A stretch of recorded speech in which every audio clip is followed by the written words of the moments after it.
Au pied de cet immeuble, livré en septembre dernier et répondant aux normes BBC, les signatures des riverains s'accumulent proportionnellement à la méfiance de cette antenne relais. De l'autre côté de la rue, face à l'antenne, la chambre de la petite Noam, 20 mois. Les parents de la petite fille ont acheté leur appartement sur plan. Ils en viennent à se demander s'ils sont en danger, sans le savoir. Je ne suis pas électrosensible.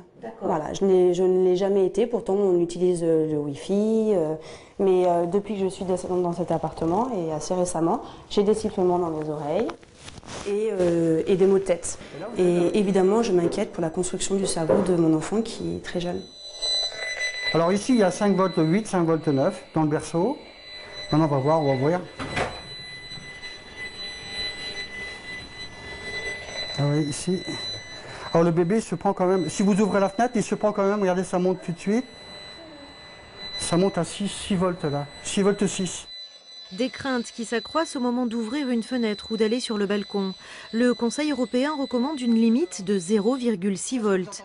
Jean Rinaldi, président des Robins des Toits Rhône-Alpes, voltmètre à l'appui, démontre que les seuils imposés par la loi sont dépassés. On est sûr que ça vient de cette antenne? Absolument, là il n'y a pas photo. Hein. Les faisceaux sont dirigés ici, carrément. Là, ça n'a rien à faire là.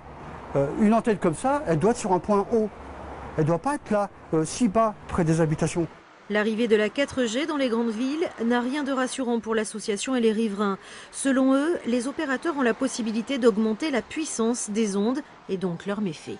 Quand on ne peut pas le prouver, il y en a qui disent oui, il y en a qui disent non, on applique le principe de précaution, la loi Barnier qui dit principe de précaution. On doit protéger notamment les enfants qui sont plus sensibles aux micro-ondes pulsées. Avec leur pétition, les Robins des Toits espèrent que la mairie de Grenoble va réagir. Mais surtout, ils souhaitent dénoncer l'enjeu économique que représente la location des toits, un enjeu qui interfère avec celui de la santé.